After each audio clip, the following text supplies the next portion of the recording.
नमस्कार मित्रों, आज फिर आपका स्वागत कर रहा हूँ इस आध्यात्मिक वातावरण के अंदर। आषाढ़ी एकादशी और उसी के निमित्त में मैं आपके सामने एक बहुत ज़बरदस्त जानकारी लेकर आया हूँ।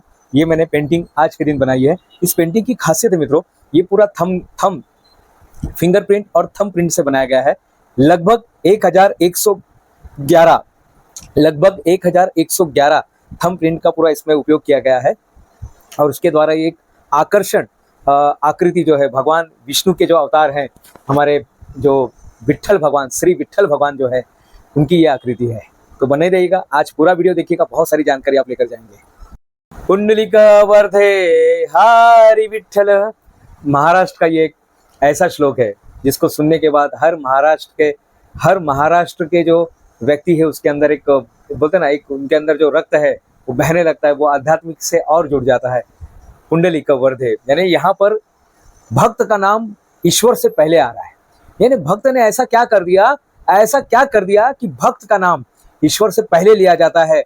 जब ईश्वर उस भक्त के सामने प्रकट होते हैं, कुंडलिक के सामने प्रकट होते, बोले बता तुम्हारी क्या रजा है। वो कहते कि बस ऐसा मुझे वरदान दीजिए कि आपका नाम से पहले मेरा नाम आ जाए। आज मैं बात करने जा रहा हूँ मित्रों, ये पेंटिंग मेरे द्वारा बनाई गई है आज के दिन। आषाढ़ी एकादशी बहुत ही महत्वपूर्ण दिन माना जाता है। ये वारकरी संप्रदाय, हरिदास संप्रदाय के लिए, जो विट्ठल भगवान को बहुत मानते हैं। विट्ठल भगवान विष्णु के ही अवतार हैं, कृष्ण भगवान के ही अवतार हैं। विट्ठल भगवान भक्तों की राह में, आप देखेंगे ना, विट्ठल भगवान को पहले मैं थोड़ा सा इस रहस्य के बारे में बता रहा हूँ। विट्ठल जी की जो मूर्ति है, भगवान विट्ठल की जो मूर्ति है, ये आपको क्या संदेश देती है। तो आप देखेंगे ये जो उनका मुकुट है, ये शिवलिंग जैसा है, यानी साक्षात भगवान शंकर वहां पर आपको विराजमान दिखेंगे। इनका जो टीका है गूगल मैप जैसा आप देख सकते हैं, लेकिन ये बीच में काला टीका है। गूगल मैप की तरह वो चंदन का पूरा लेप बनाया हुआ है और उसके बीच में मित्रों एक काले रंग का जो टीका लगाया जाता है। और भक्तगण भी काले रंग का टीका लगा के आते हैं। जो वारकरी संप्रदाय है वो भी काले रंग का टीका लगा के आते हैं और भगवान ने भी काले रंग का टीका लगा है। लेकिन ये जो काले रंग का टीका है, जो भक्तगण आते हैं, कोपरे में मंदिर में जो लोग बसते हैं, उनके रज से ये टीका बनाया गया है। इसकी ये खासियत है।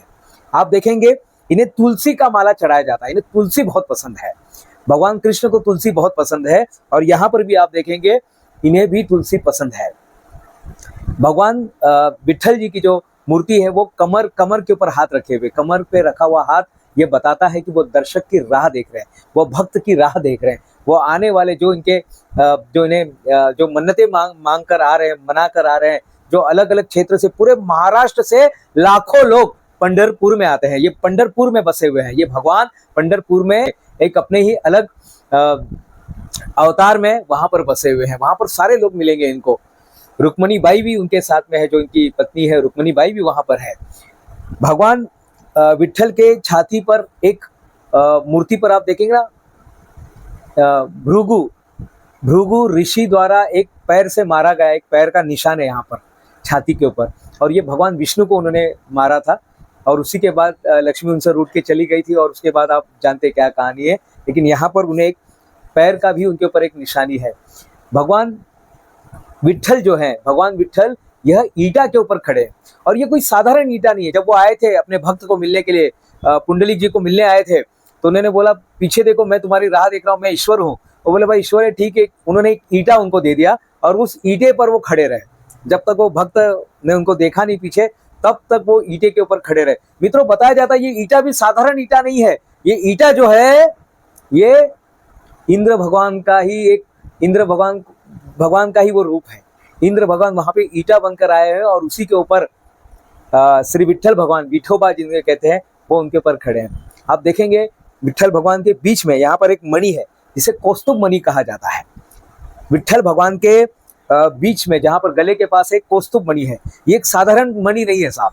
ये मणि जो है ये निकला था मंथन के समय, जब देव और दानव के बीच में मंथन हो रहा था, उसी समय ये कौस्तुभ मणि निकला गया था। और उस समय देवता ने श्री विट्ठल भगवान को ये एक भेंट स्वरूप दी थी, जिसे आज भी उन्होंने अपने गले में लगा कर रखा हुआ है। तो ये सारे रहस्य, ये मूर्ति रहस्य मित्रों, ये सिर्फ कोई पत्थर की मूर्ति नहीं है। इसके पीछे कई रहस्य छुपे गए हैं और जो इसे जान लेता है वो ईश्वर बन जाता है। यहाँ तक कि संत तुकाराम ने भी बताया हुआ है कि इसके बारे में कि अगर इसे कोई पत्थर देख रहा है तो उसके मुंह में कीड़े पड़े, ऐसा उन्होंने कहा था। गुस्से में थोड़ा कहा था, लेकिन संत है वो, उन्होंने यानी वो इतना प्रेम करते थे, इतना प्रेम करते थे। और विठल भगवान ने नामदेव जी से भी कहा था कि जो मेरी पूजा करेगा, मुझे मिलने मेरे भक्तगण जब आएंगे, मुझे आषाढ़ी एकादशी में जब मुझे मिलने आएंगे तो मैं उन्हें दर्शन दूंगा। और 2 महीने पहले से ये वारकरी समुदाय की जो यात्रा है शुरू हो जाती है यहाँ पर आने की, पूरा भक्तों का तांता लगा रहता है मित्रों। और यही सारी बातें मैंने बताने के लिए इस मूर्ति की रचना की। और ये पूरे अंगूठे से बनाया गया है। 1111 लगभग 1111 अंगूठे का निशान यहाँ पर अलग अलग कलर में लिया गया है। इसे बनाने में लगभग 1.5 घंटे गए मित्रों। और ये जो मूर्ति है, मुझे पूरा, ये जो ड्राइंग है, मुझे पूरा विश्वास है आप जरूर पसंद करेंगे। कुछ तो नया आविष्कार करने का जो एक प्रयोग हमारा रहता है, और भगवान विठल इसके लिए एक निमित्त बने। पिछले बार भी हमने इसी तरह का एक डॉट प्रिंटिंग से हमने भगवान विठल की हमने आकृति बनाई थी, और इस बार अंगूठे का निशान से बनाया हुआ है। मित्रों, ये वीडियो को आपने देखा यहाँ तक, बहुत बहुत धन्यवाद। कैसा लग रहा है आपके कमेंट जरूर दीजिएगा। चैनल को अगर आपने सब्सक्राइब नहीं किया तो प्लीज़ सब्सक्राइब कीजिएगा। ये हमें मनोबल देते हैं। ईश्वर का तो बल है हमारे साथ, लेकिन आपका भी बल हमें चाहिए।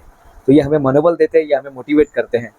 और मैं फिर से भगवान विठल को मनोकामना करता है कि वो आप सभी को हमारे सारे भक्तगण की मनोकामनाएं पूरी करे, सारे भक्तों को खुश रखे, सारे भक्तों को सफल बनाए। बहुत बहुत धन्यवाद। जय हरि विठला। धन्यवाद।